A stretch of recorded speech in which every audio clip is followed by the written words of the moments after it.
नमस्कार मित्रांनो, अभिनव competitive examination स्टडीजमध्ये आपलं स्वागत. Mission PSI STI assistant prelim 2020च्या अंतर्गत या भागामध्ये आपण पाहणार आहोत भारतीय न्याय व्यवस्थेविषयीची माहिती.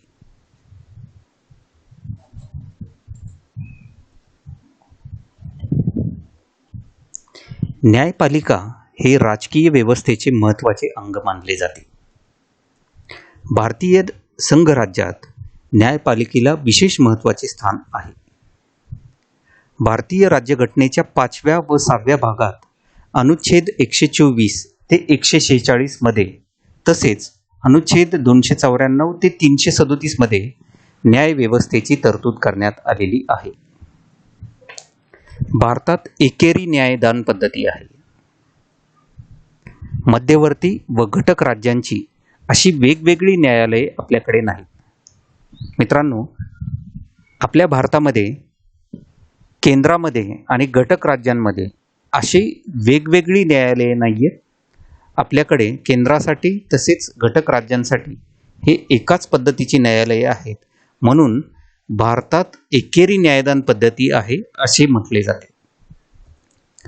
सर्वोच्च न्यायालय, उच्च न्यायालय, कनिष्ठ न्यायालय अशी एकेरी किंवा एकात्म स्वरूपाची न्यायव्यवस्था आपल्या देशामध्ये आहे. आता पाहूया सर्वोच्च न्यायालयाविषयी माहिती.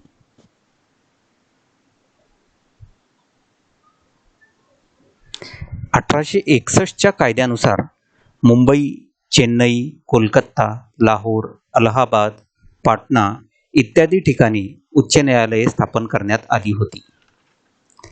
1935च्या कायद्याने भारतात फेडरल कोर्ट ऑफ इंडियाची स्थापना करण्यात आली होती. स्वातंत्र्यप्राप्तीनंतर 1950 साली भारतीय घटनेनुसार फेडरल कोर्ट ऑफ इंडियाच्या जागी सर्वोच्च न्यायालयाची स्थापना करण्यात आली. भारताचे सर्वोच्च न्यायालय दिल्ली येथे आहे. आता पाहूया भारतीय सर्वोच्च न्यायालयाची रचना. भारतीय घटनेच्या 124व्या अनुच्छेदानुसार सर्वोच्च न्यायालयाची स्थापना करण्यात आली आहे. सर्वोच्च न्यायालयास उच्चतम न्यायालय किंवा सुप्रीम कोर्ट असेही संबोधण्यात येते. सर्वोच्च न्यायालय हे भारतीय न्यायदान व्यवस्थेतील अपिलाचे अंतिम निर्णय देणारे सर्वश्रेष्ठ न्यायालय आहे. भारताच्या सर्वोच्च न्यायालयात एक सरन्यायाधीश व त्यांना सहाय्य करणारे इतर 25 न्यायाधीश अशी एकूण 26 संख्या निश्चित करण्यात आली आहे किंवा आली होती. फेब्रुवारी 2008 मध्ये केंद्रीय मंत्रिमंडळाच्या नियमानुसार 30 न्यायाधीश व एक सरन्यायाधीश अशी 31 संख्या निश्चित करण्यात आलेली आहे. सर्वोच्च न्यायालयाची घटना, संरचना आणि अधिकार या क्षेत्राबाबत कायदे करण्याचा अधिकार हा संसदेला आहे. आता पाहूया भारताचे सरन्यायाधीश व सर्वोच्च न्यायालयातील इतर न्यायाधीशांविषयीची माहिती. सुरुवातीला पाहूया भारताच्या सरन्यायाधीश पदासाठी आवश्यक असणारी पात्रता. ती व्यक्ती भारताचा नागरिक असावी. उच्च न्यायालयात त्या व्यक्तीने 5 वर्ष न्यायाधीश म्हणून काम केले असावे किंवा उच्च न्यायालयात त्या व्यक्तीने 10 वर्ष वकिली केलेली असावी. राष्ट्रपतींच्या मते ती व्यक्ती ख्यातनाम कायदेपंडित असावी. आता पाहूया भारतीय सरन्यायाधीशांची व इतर न्यायाधीशांची नियुक्ती ही कशा पद्धतीने केली जाते त्याच्याविषयीची माहिती. भारताचे राष्ट्रपती सरन्यायाधीशांची नेमणूक करतात. सर्वोच्च न्यायालयातील अन्य न्यायाधीशांच्या नेमणुका राष्ट्रपती सरन्यायाधीशांच्या सल्ल्याने करत असतात. आता पाहूया सरन्यायाधीश आणि सर्वोच्च न्यायालयातील इतर न्यायाधीशांचा कार्यकाल. घटनेने न्यायाधीशांचा कार्यकाल हा निश्चित केलेला नाही, परंतु न्यायाधीशांचे निवृत्ती वय निश्चित केलेले आहे. सर्वोच्च न्यायालयाचे न्यायाधीश वयाची 65 वर्षे पूर्ण होईपर्यंत आपल्या पदावर राहू शकतात. एखाद्या न्यायाधीशाची गैरवर्तवणूक किंवा अकार्यक्षमता सिद्ध झाल्यास व संसदेच्या प्रत्येक ग्रहाने म्हणजे लोकसभा आणि राज्यसभा या दोन्ही ग्रहाने तशा आशयाचा ठराव एकूण सदस्य संख्येच्या बहुमताने व उपस्थित आणि मतदान करणाऱ्या सभासदांच्या 2/3 बहुमताने संमत केल्यास राष्ट्रपती त्या न्यायाधीशास पदावरून दूर करू शकतात. या प्रक्रियेस महाभियोग असे म्हणतात. मित्रांनो, या ठिकाणी अकार्यक्षमता असा शब्द आहे, म्हणजे गैरवर्तवणूक किंवा अकार्यक्षमता सिद्ध झाल्यास त्या न्यायाधीशांवरती महाभियोग संसदेमध्ये चालवला जातो.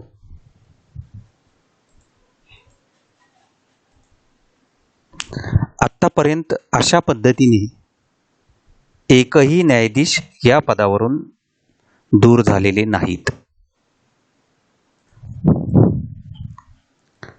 मात्र न्यायमूर्ती व्ही रामस्वामी यांच्यावरती तसा ठराव मांडला होता, परंतु तो संसदेमध्ये मंजूर होऊ शकला नव्हता.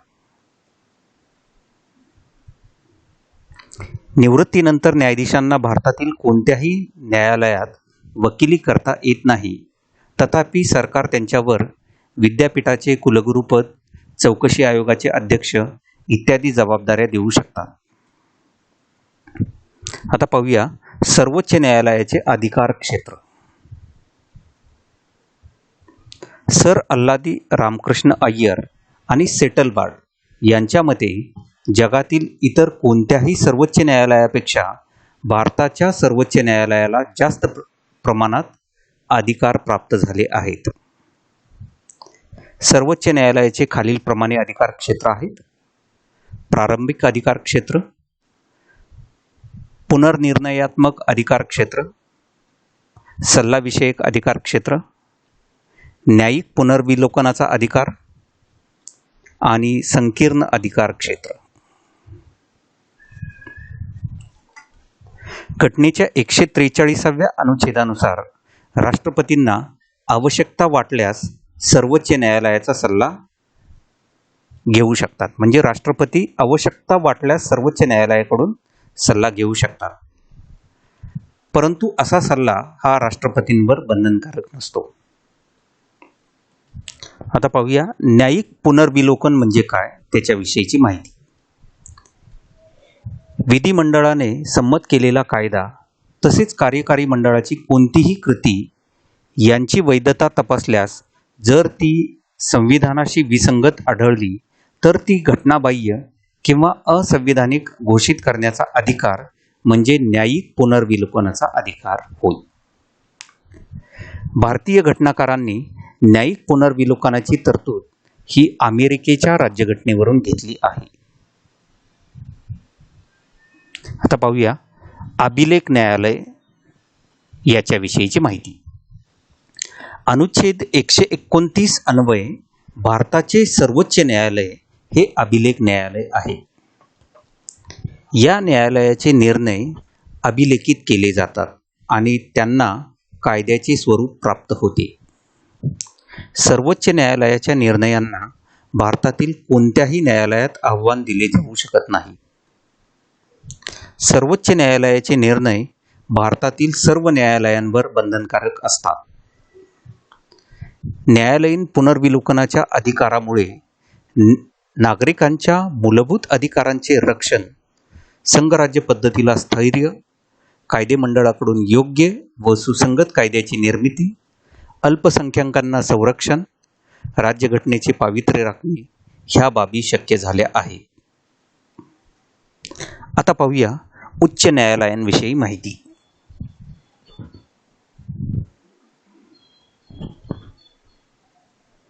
अनुच्छेद 214 मध्ये उच्च न्यायालयाची तरतूद केलेली आहे. एकात्म श्रेणीबद्ध व्यवस्थेचा घटक म्हणून सर्वोच्च न्यायालयाच्या प्रत्यक्ष नियंत्रणाखाली उच्च न्यायालये कार्य करतात. भारतीय घटनेच्या 214 ते 231 मध्ये राज्यांसाठी उच्च न्यायालयांची तरतूद करण्यात आली आहे. उच्च न्यायालयाने दिलेले निर्णय प्रमाणभूत मानून कनिष्ठ न्यायालये न्यायदानाचे कार्य करत असतात. सामान्यतः प्रत्येक घटक राज्यात एकच उच्च न्यायालय असते, परंतु दोन किंवा दोनपेक्षा अधिक घटक राज्यात मिळून एक उच्च न्यायालय असू शकते. उदाहरणार्थ आसाम, नागालँड, मिझोरम आणि अरुणाचल प्रदेश या पूर्वेकडील राज्यांसाठी एक सामायिक गुवाहाटी येथे उच्च न्यायालय आहे. अंदमान व निकोबार बेटे ही कोलकाता उच्च न्यायालयाच्या अधिकार क्षेत्रात येतात. तामिळनाडू राज्य आणि पॉंडिचेरी केंद्रशासित प्रदेश यांच्यासाठी चेन्नई येथे उच्च न्यायालय आहे. सध्या भारतात 25 उच्च न्यायालये आहेत. अनुच्छेद 215 नुसार प्रत्येक उच्च न्यायालय हे अभिलेख न्यायालय आहे. घटक राज्याला उच्च न्यायालयाने दिलेले निर्णय प्रमाणभूत मानून कनिष्ठ न्यायालये न्यायदानाचे कार्य करत असतात. आता पाहूया उच्च न्यायालयाची रचना. उच्च न्यायालयात एक मुख्य न्यायाधीश आणि अन्य न्यायाधीश असतात. न्यायाधीशांची संख्या राज्यानुसार वेगवेगळी आहे. उच्च न्यायालयातील न्यायाधीशांची संख्या राष्ट्रपती निश्चित करतात. महाराष्ट्राच्या उच्च न्यायालयात 65 न्यायाधीश आहेत. आता पाहूया उच्च न्यायालयाच्या न्यायाधीशांची नेमणूक. उच्च न्यायालयाच्या मुख्य न्यायाधीशांची नेमणूक राष्ट्रपती, सरन्यायाधीश आणि संबंधित घटक राज्यांच्या राज्यपालांच्या साहाय्याने करत असतात. उच्च न्यायालयातील अन्य न्यायाधीशांची नेमणूक राष्ट्रपती, सरन्यायाधीश, संबंधित राज्याचे राज्यपाल तसेच राज्याचे मुख्य न्यायाधीश यांच्या सल्ल्याने करतात. आता पाहूया उच्च न्यायालयातील न्यायाधीशांसाठी पात्रता.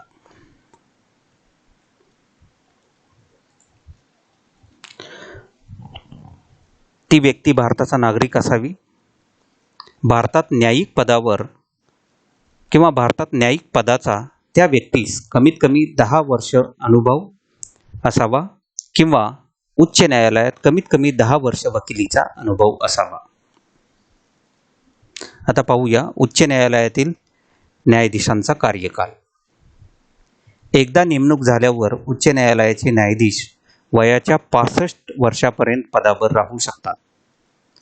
एखाद्या न्यायाधीशाची गैरवर्तणूक किंवा अकार्यक्षमता सिद्ध झाल्यास व संसदेच्या प्रत्येक ग्रहाने 2/3 बहुमताने तशा आशयाचा ठराव संमत केल्यास राष्ट्रपती त्या न्यायाधीशांना पदावरून दूर करू शकतात. उच्च न्यायालयाच्या न्यायाधीशाला पदावरून दूर करण्याचा अधिकार संसद व राष्ट्रपती यांनाच आहे. घटक राज्यांच्या विधिमंडळाला व राज्यपालांना हा अधिकार दिलेला नाही. आता पाहूया उच्च न्यायालयाचे अधिकार क्षेत्र. सामान्यतः उच्च न्यायालयाचे अधिकार क्षेत्र घटक राज्यांपुरते मर्यादित असते. संसद कायदा करून उच्च न्यायालयाचे अधिकार क्षेत्र विस्तारित करू शकते. उच्च न्यायालयाची खालीलप्रमाणे अधिकार क्षेत्रे आहेत. प्रारंभिक अधिकार क्षेत्र, पुनर्निर्णायक अधिकार क्षेत्र, पर्यवेक्षण आणि प्रादेशिक अधिकार क्षेत्र, उच्च न्यायालय हे अभिलेख न्यायालय आहे. महाराष्ट्राचे उच्च न्यायालय मुंबई येथे आहे. तथापि या उच्च न्यायालयाची नागपूर, औरंगाबाद आणि पणजी येथे खंडपीठे आहेत.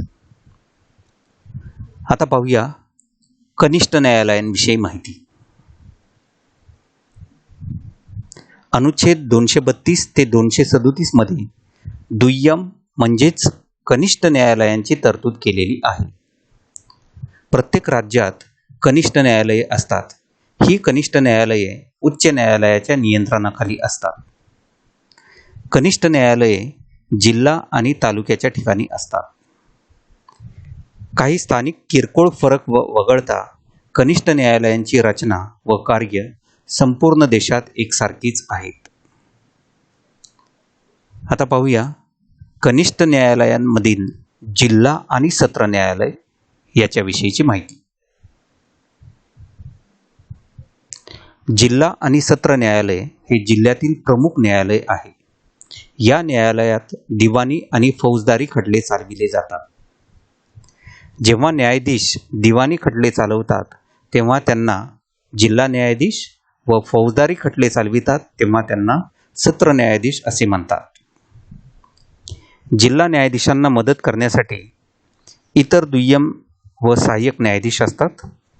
शहराचा मुलकी कोर्टाचा न्यायाधीश, अतिरिक्त जिल्हा न्यायाधीश, संयुक्त जिल्हा न्यायाधीश, सहाय्यक जिल्हा न्यायाधीश, स्मॉल कॉज कोर्टाचा न्यायाधीश, प्रेसिडेन्सी मॅजिस्ट्रेट, अतिरिक्त चीफ रेसिडेन्सी सत्र न्यायाधीश, अतिरिक्त सत्र न्यायाधीश, सहाय्यक सत्र न्यायाधीश इत्यादींचा समावेश जिल्हा न्यायाधीश या संज्ञेत केला जातो.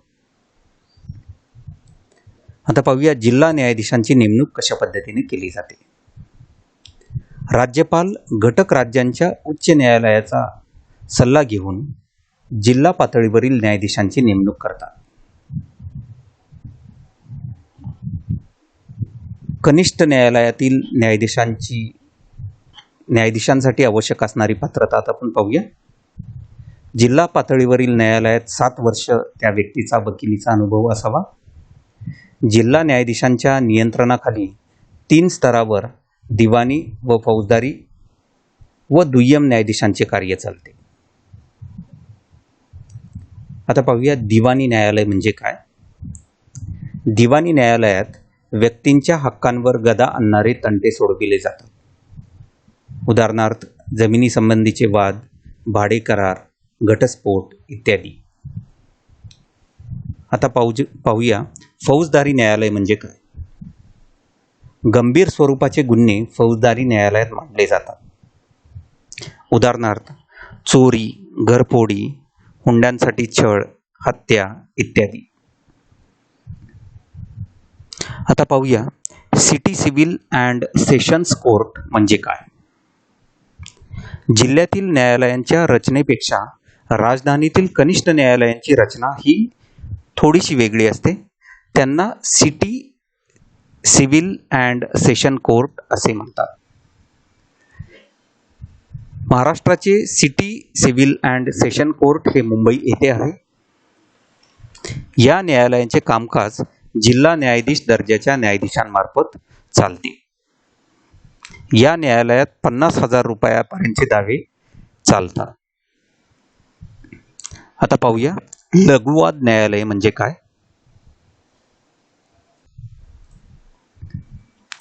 महाराष्ट्रात मुंबई, पुणे, नागपूर येथे लघुवाद न्यायालय आहेत. या न्यायालयांमध्ये 10,000 पेक्षा कमी किमतीचे दावे चालतात. आता पाहूया राजस्व न्यायालय म्हणजे काय. राजस्व न्यायालय ही भूमिकर व जमीन महसूल संबंधी खटल्यांचा विचार करण्यासाठी आहे. ही न्यायालये कामगारांचे आणि मजुरांचे हितसंबंध सुरक्षित व सुव्यवस्थित ठेवण्यासाठी आहेत. आता पाहूया श्रमिक किंवा कामगार न्यायालय व औद्योगिक न्यायालय. ही न्यायालये कामगारांचे आणि मजुरांचे हितसंबंध सुरक्षित व सुव्यवस्थित ठेवण्यासाठी आहेत. आता पाहूया लोक न्यायालय. स्थानिक पातळीवरील लोकांचे तंटे संघर्ष मिटविण्यासाठी केलेली ही न्यायालये आहेत. न्यायमूर्ती P.N. भगवती हे लोक न्यायालयाची कल्पना अथवा शिफारस करणारे उच्च न्यायालयाचे सरन्यायाधीश होते. आता पाहूया लोकायुक्तांविषयी माहिती. लोकायुक्त आणि उपलोकायुक्त यांच्या नेमणुकी संबंधीचा कायदा महाराष्ट्र शासनाने 1971 मध्ये संमत केला. त्यानुसार महाराष्ट्रात प्रथमच 1972 साली लोक आयुक्तांची नेमणूक ही करण्यात आली. उच्च न्यायालयाचे मुख्य न्यायाधीश आणि विधानसभेतील विरोधी पक्षनेते यांच्या सल्ल्याने राज्यपाल लोकायुक्तांची नेमणूक करत असतात. तर मित्रांनो, अशा पद्धतीने आजच्या भागामध्ये आपण भारतीय न्याय व्यवस्थेविषयी माहिती पाहिली. हा व्हिडिओ आपल्याला आवडला असेल तर लाईक करा, शेअर करा आणि आमच्या चॅनलला अवश्य सबस्क्राईब करा. धन्यवाद.